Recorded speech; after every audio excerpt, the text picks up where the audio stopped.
Hello everyone, দিনটা শুরু হলো একদম সকালে। ঘুম থেকে উঠে ফ্রেশ হয়ে আমি বসে পড়লাম এক কাপ চা আর বিস্কুট নিয়ে। তারপর বাবা বাজার থেকে অনেক সবজি আর ধোকার প্যাকেট নিয়ে এলো, তাই আমি নিজেই ধোকাটা বানাতে শুরু করলাম। সত্যি বলতে নিজের হাতে বানানোর একটা আলাদাই ভালো লাগা আছে। তারপর আমি সবজিগুলো রেডি করতে শুরু করলাম। প্রথমে আলুগুলোকে সুন্দর করে গোল করে কেটে নিলাম, পটলটাকে টুকরো করে কেটে নিলাম আর বেগুনটাকেও ধুয়ে ভালো করে রেডি করে নিলাম। সব সবজিগুলোকে আমি ভালো করে একবার ধুয়ে নিলাম। তারপর এর মধ্যে লবণ আর হলুদ দিয়ে ভালো করে মাখিয়ে নিলাম। এরপর কড়াইতে তেল দিয়ে দিলাম। তেলটা ঠিকমতো গরম হয়ে গেলে এক এক করে সবজিগুলো ছেড়ে দিলাম। এইভাবে সবজিগুলো সুন্দর করে ভেজে নিলাম। তারপর আমি আর বোন বেরিয়ে পড়লাম কেকের দোকানে। অনেকগুলো কেক দেখার পর একটা কিন্তু লাস্ট পছন্দ হয়েছে, সুন্দর কেক একটা বেছে নিলাম। তারপর আমরা বাড়ি ফিরে এলাম। বাড়ি এসে বোন সবার জন্য একটা দইয়ের ঘোল বানিয়ে ফেললো। একদম ঠান্ডা ঠান্ডা রিফ্রেশিং, খুব ভালো লাগছিল খেতে। তারপর অবশেষে আমার প্রিয় মানুষটা আমাদের বাড়িতে এলো। সত্যি বলতে ওই মুহূর্তটা আমার কাছে খুবই স্পেশাল ছিল। আর ও আমার জন্য একটা সুন্দর গিফট নিয়েছিল, সবগুলো ক্যাপচার করতে পারিনি, কিন্তু এইটা দেখো।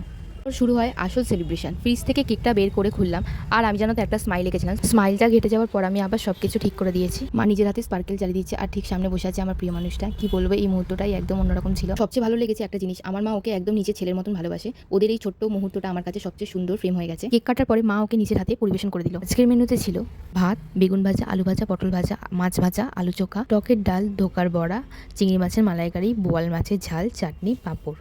আর তারপর ধীরে ধীরে সন্ধ্যা নামতেই ও বাড়ি ফিরে গেল। দিনটা খুব দ্রুতই কেটে গেল, কিন্তু স্মৃতিগুলো থেকে গেল। তো আজকের ভিডিওটা এখানে শেষ করছি। আবার দেখা হবে নেক্সট কোনো ব্লগে। ভিডিওটা যদি তোমাদের ভালো লাগে তাহলে like, comment, share and subscribe করতে কিন্তু ভুলো না। Tata, bye bye.